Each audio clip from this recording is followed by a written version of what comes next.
कहानी दो दुनियाओं की है। एक ओर मिट्टी की महक, टूटी छत, अधूरे ख्वाब और फिर भी आंखों में जिद लिए एक लड़का रोहित। दूसरी ओर रोशनी से जगमगाता महल नुमा घर, हर सुख सुविधा के बीच भी दिल में एक अनकही खालीपन लिए एक लड़की निधि। दोनों की मुलाकात यूं होती है जैसे किस्मत ने दो बिल्कुल अलग पन्नों को एक ही किताब में जोड़ दिया हो। अध्याय 1, धूप, धूल और सपने। दोपहर की कड़ी धूप में भी हवा में एक अजीब सी ठंडक थी, जैसे गरीबी हमेशा मौसम से ज्यादा ठंडी लगती हो।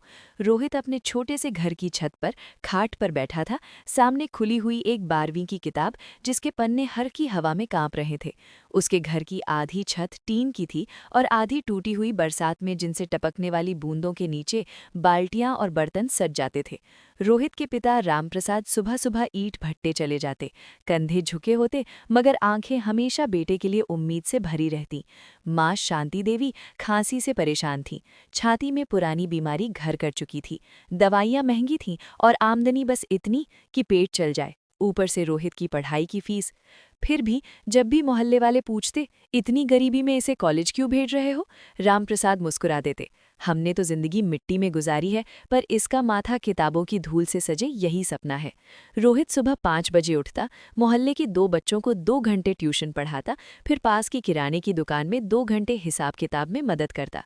तब कहीं जाकर उसकी बस की पास और खाने का थोड़ा बहुत खर्च निकलता। स्टेशन से कॉलेज तक का रास्ता वो पैदल तय करता और रास्ते में अक्सर शोरूम के शीशों में अपना धुंधला सा चेहरा देखकर खुद से कहता, एक दिन ये चेहरा भी इज्जत से पहचाना जाएगा। उसका कमरा छोटा था, पर दीवारों पर बड़े सपने चिपके थे। पुराने अखबार से काटकर चिपकाई गई किसी सफल इंजीनियर की स्टोरी। किसी ने विदेश में पढ़ाई की, किसी ने स्टार्टअप बनाया। रोहित इन सबको देखकर अपने लिए एक अलग दुनिया सोच लेता, जहां उसके माता पिता आराम की सांस ले सके। अध्याय 2, रोशनी और सन्नाटे वाली दुनिया। शहर के दूसरी ओर एक ऊंची दीवारों वाला बड़ा सा बंगला था, जिस पर लगी नेम प्लेट दूर से चमकती, मोहन मेहरा। अंदर घुसते ही संगमरमर की सीढ़ियां, शीशे के झूमर, महंगे सोफे और दीवारों पर लगी विदेशी पेंटिंग्स, जैसे सब कुछ उस बात का सबूत हो कि यहाँ कमी नाम की कोई चीज नहीं। यहीं रहती थी निधि, मोहन और गीता मेहरा की बड़ी बेटी। खूबसूरती में सादगी घुली हुई, आंखों में गहराई और चेहरे पर एक शांति जो किसी महंगे पार्लर से नहीं बल्कि अच्छे दिल से आती है। वो शहर के नामी कॉलेज में पढ़ती थी, जहां औसत छात्र का सपना होता था बस एक बार एडमिशन फॉर्म हाथ में पकड़ लेना। निधि का हर दिन दिखने में परफेक्ट लगता था। सुबह ड्राइवर उसे कार से कॉलेज छोड़ने जाता, वो साफ सुथरी हल्के रंग के कपड़ों में मुस्कुराती हुई निकलती। कॉलेज में उसके लिए सब कुछ आसान था, फी लगानी नहीं, किताबें खरीदने की चिंता नहीं, नहीं हॉस्टल या कमरे का किराया। मगर उसके भीतर कहीं एक खलिश थी कि उसकी सारी आसानी में असल मेहनत की कमी है। उसके भाई आकाश का स्वभाव बिल्कुल उल्टा था। महंगी बाइक, महंगे कपड़े, देर रात तक पार्टी और हमेशा दोस्तों की भीड़। घर की 2 छोटी बेटियां, आकांक्षा और अपूर्वा, अभी स्कूल में थीं, जिन्हें माँ गीता बहुत लाड प्यार से रखती थीं। गीता समाज में बहुत नामी थी। हर किटी पार्टी, हर चैरिटी फंक्शन में उनकी मौजूदगी जरूरी समझी जाती। वहीं मोहन मेहरा बिजनेस के सिलसिले में अक्सर विदेश यात्राओं पर रहते। मीटिंग, कॉन्ट्रैक्ट, डील, जिंदगी भागती रहती, रुकने का नाम नहीं लेती। इतनी भरी पूरी जिंदगी के बीच भी निधि की बालकनी की रेलिंग पर अक्सर उसकी कोहनियां टिकी होती। वो नीचे सड़क पर गुजरने वाले लोगों को देखती, रिक्शा वाले, मजदूर, बच्चों को लेकर जाने वाली माएं, और सोचती, जिंदगी क्या सिर्फ पैसे और आराम से ही पूरी हो जाती है, या इसका कोई और मतलब भी है। अध्याय 3, कॉलेज, तैयारी और पहली झलक। शहर के वही कॉलेज में रोहित भी पढ़ता था।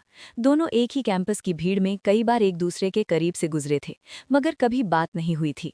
कॉलेज का वार्षिक समारोह आने वाला था, वार्षिक उत्सव, जिसमें शहर के बड़े बड़े नाम बुलाए जाते, स्पॉन्सरशिप ली जाती, तरह तरह के कार्यक्रम होते। इस बार निधि को स्टूडेंट कोऑर्डिनेटर बनाया गया था, क्योंकि वो मेधावी भी थी और उसके परिवार की पहचान भी कॉलेज के लिए फायदेमंद थी।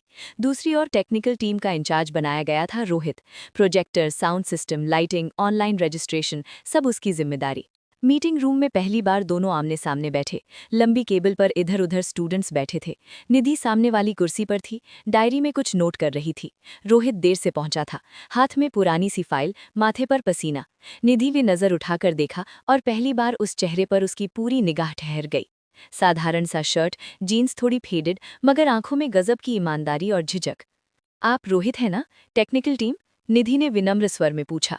जी हाँ, रोहित ने अटपटेपन से जवाब दिया और जल्दी से कुर्सी पर बैठ गया। मीटिंग खत्म हुई तो निधि ने बाहर निकलते हुए पास आकर कहा, सब कहते हैं आप हमारे कॉलेज के सबसे होनहार छात्रों में से एक हैं। काम का बहुत दबाव होगा है ना? रोहित ने हल्की सी मुस्कान से कहा, दबाव तो है पर सीखने को भी बहुत मिलता है, बस मौके मिलते रहें। उसकी बातों में एक सादगी और गहराई थी जिसने निधि को तुरंत प्रभावित किया। जाते जाते उसने पीछे मुड़कर एक बार फिर रोहित को देखा। वो वायर और केबल्स के बीच बैठा कुछ डायग्राम बना रहा था, जैसे उसी दुनिया में पूरी तरह डूबा हो। अध्याय 4, अनकही दोस्ती की शुरुआत। अगले कुछ दिनों में समारोह की तैयारी जोरों पर थी। निधि और रोहित को अब रोज साथ बैठना पड़ता। Planning, rehearsal, budget, technical arrangements. Nidhi अक्सर देखती कि बाकी स्टूडेंट्स जहां ज्यादातर दिखावे में उलझे रहते, वहीं रोहित हर चीज में डूबा रहता, बिना किसी शिकायत के। एक दिन दोपहर में लंच ब्रेक के दौरान कैंटीन में बहुत भीड़ थी। निधि अकेली ही एक टेबल पर बैठी थी। उसने देखा कि रोहित बहुत दूर कोने वाली मेज पर बैठा घर से लाया हुआ टिफिन खा रहा था। स्टील का पुराना डिब्बा जिसमें साधारण सा खाना था। वो उठकर उसकी तरफ बढ़ गई। यहाँ बैठने की जगह नहीं है, मैं यहीं बैठ जाऊं? उसने सहजता से पूछा। रोहित थोड़ी घबराहट में खड़ा हो गया। अरे नहीं, आप उधर बैठिए, मैं अभी। रहो, उठने की जरूरत नहीं, सीट खाली है तो दोनों बैठ सकते हैं। निधि ने मुस्कुराकर कहा। दोनों बैठे तो कुछ पल खामोशी रही। फिर निधि ने उसकी टिफिन की ओर देखकर हल्के से कहा, घर का खाना खुशबू से ही पता चल जाता है। बहुत दिनों बाद किसी का टिफिन देखकर अपनों की याद आई। रोहित ने हैरानी से पूछा, आप तो रोज यहाँ का खाना खाती होंगी? खाना तो मिल जाता है, पर घर जैसा कभी नहीं लगता, उसने थोड़ा उदास होकर कहा। धीरे धीरे उनकी बातों का दायरा बढ़ा। बचपन, स्कूल, पसंदीदा किताबें, फिल्मों पर राय, समाज के फर्क। रोहित को हैरानी होती कि इतनी अमीर घर की बेटी गरीबों और मजदूरों के बारे में इतना गहराई से सोचती है। निधि को आश्चर्य होता कि इतनी परेशानियों के बीच भी रोहित के अंदर शिकायत कम और संकल्प ज्यादा है। शाम को जब वो दोनों कॉरिडोर से गुजरते तो कई नजरें उन्हें देखती, कुछ उत्सुकता से, कुछ जलन से और कुछ तानों से भरी हुई, मगर दोनों फिलहाल सिर्फ एक दूसरे की बातें सुनने में व्यस्त थे। अध्याय 5, हवेली की दीवारें और माँ की चिंता। उधर मेहरा हाउस में बदलावों की हवा पहले से चलने लगी थी। गीता ने देखा कि पिछले कुछ दिनों से निधि ज्यादा चुप रहने लगी है। मोबाइल पर मुस्कुराती है, खुद से ही कुछ गुनगुनाती है। किटी पार्टी वाली उनकी एक सहेली ने भी बातों बातों में कहा था, सुना है आपकी बेटी कॉलेज में सब मैनेज कर रही है, अक्सर किसी रोहित नाम के लड़के के साथ दिखती है। गीता के माथे पर हल्की सी लकीर पड़ गई। रात को जब सब खाने की मेज पर बैठे तो यूं ही सहजता से उन्होंने पूछा, तो निधि, कॉलेज का कार्यक्रम कैसा चल रहा है? बहुत तारीफें सुन रही हूं तेरी। निधि मुस्कुरा दी। सब ठीक चल रहा है माँ, बस काम थोड़ा ज्यादा है। आकाश ने बीच में ही हंसकर कहा, हाँ और काम क्या, उस रोहित के साथ रोज मीटिंग्स, कैंटीन में लंच, नाम तो पूरा कॉलेज जानता है। निधि ने घूरकर भाई को देखा। आकाश, ऐसी बेवजह बात मत किया करो। मोहन ने अखबार से नजर उठाई। कौन रोहित? गीता ने तुरंत बात संभाली। कोई स्टूडेंट होगा टेक्निकल टीम में। पर निधि, याद रखना, दोस्ती वोस्ती अपनी हैसियत देखकर करनी चाहिए, हर किसी से बराबरी नहीं हो सकती। निधि के दिल को चुभन सी हुई। उसने शांत स्वर में कहा, माँ, इंसान की हैसियत दिल से होनी चाहिए, जेब से नहीं। टेबल पर एक पल को सन्नाटा छा गया। मोहन ने अखबार फिर उठा लिया, पर गीता के मन में ये बात जैसे चुभ गई। रात को कमरे में अकेली बैठी निधि को अपनी ही बातों की गूंज सुनाई दे रही थी। वो जानती थी कि उसका परिवार वर्ग, इज्जत और समाज की नज़रों को बहुत महत्व देता है, मगर वो खुद अब किसी ऐसे इंसान को पसंद करने लगी थी जो इन सब पैमानों से बिल्कुल अलग था। अध्याय 6, रोहित का घर, रोशनी से दूर। उधर रोहित के घर में भी उसकी देर से आने जाने पर बातें होने लगी थीं। एक रात वो काफ़ी देर से घर पहुंचा। ट्यूशन, फिर कॉलेज की मीटिंग, फिर टेक्निकल सेटअप, दिन कब खत्म हो जाता उसे खुद नहीं पता चलता। माँ खांसते खांसते भी उसकी थाली लगाकर बैठी थी। आज बहुत देर हो गई बेटा, शांति देवी ने धीरे से पूछा। रोहित ने मुस्कुराने की कोशिश की। कॉलेज का वार्षिक कार्यक्रम है ना माँ, उसी की तैयारी चल रही थी। रामप्रसाद ने थोड़ा संदेह भरे स्वर में कहा। सुना है बहुत रईस लोग भी आते हैं वहाँ, उनके बच्चों के साथ रहकर खुद को मत भूल जाना, तेरी दुनिया अलग है बेटा। रोहित ने शांत स्वर में जवाब दिया, बाबूजी, मेरी दुनिया तो आप और माँ ही हों, बाकी सब तो बस रास्ते हैं जिनसे गुजरकर मैं आपको बेहतर जिंदगी देना चाहता हूँ। माँ ने उसके सिर पर हाथ फेरते हुए कहा, बस इतना ख्याल रखना कि पढ़ाई ना छूटे और दिल पर बोझ न रख लेना। गरीबी का दर्द हम जानते हैं, पर दिल टूटने का दर्द शायद उससे भी भारी होता है। रोहित थोड़ा चौंका। उसे लगा जैसे माँ उसके मन की छुपी तस्वीरों को पढ़ चुकी हों। कैंटीन की वो टेबल, निधि की मुस्कान, उसके सवाल, उसके साथ बिताए पल। वो कुछ नहीं बोला, बस थाली की तरफ देखने लगा।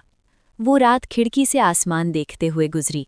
चांद अधूरा था, जैसे उसकी जिंदगी भी, कुछ रोशनी, कुछ अंधेरा, और बीच में जो धुंधली सी रेखा थी, उसी पर शायद उसकी कहानी लिखी जा रही थी।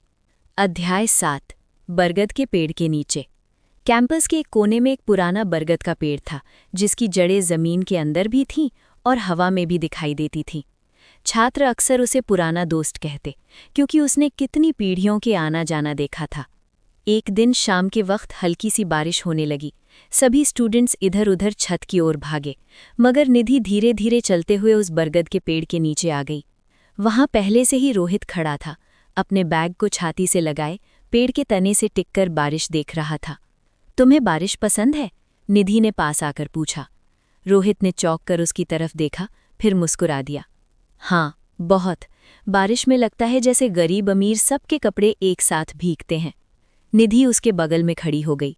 कुछ पल दोनों बिना कुछ बोले बूंदों की आवाज़ सुनते रहे। फिर निधि ने धीमे स्वर में कहा, अगर कभी एक दिन तुम्हें चुनना पड़े, अपने सपनों और किसी अपने के बीच, तो क्या चुनोगे? रोहित ने थोड़ा सोचकर कहा, सच्चे अपने तो वही होते हैं जो हमारे सपनों को अपना मान ले। अगर वो सचमुच अपने हैं तो चुनना नहीं पड़ेगा। निधि की आंखों में नमी तैर गई। और अगर दुनिया तुम्हारे खिलाफ हो जाए तो? रोहित ने उसकी तरफ सीधा देखते हुए कहा, दुनिया की फिक्र करता तो शायद मैं आज यहाँ तक भी नहीं पहुँच पाता। पर हाँ, अगर कोई सच में मेरे साथ खड़ा रहे तो दुनिया का डर आधा हो जाता है। उस एक पल में निधि को लगा कि वो रोहित की आंखों में अपना ही चेहरा देख रही है। वही उलझन, वही चाह, वही डर। बारिश तेज हो गई। दूर से किसी ने आवाज़ दी, निधि आओ, भीग जाओगी। वो जाने को मुड़ी, फिर धीरे से बोली, रोहित, अगर कभी मैं तुम्हारे साथ खड़ी ना हो सकूं, तो ये मत समझना कि मैं तुम्हें भूल गई हूं। कभी कभी हालात इंसान को बांध देते हैं। रोहित सिर्फ इतना कह पाया, जब तक दिल साथ है, दूरी मायने नहीं रखती। उनके बीच कुछ अनकहा रह गया, जिसे दोनों ने महसूस तो किया, पर नाम नहीं दिया।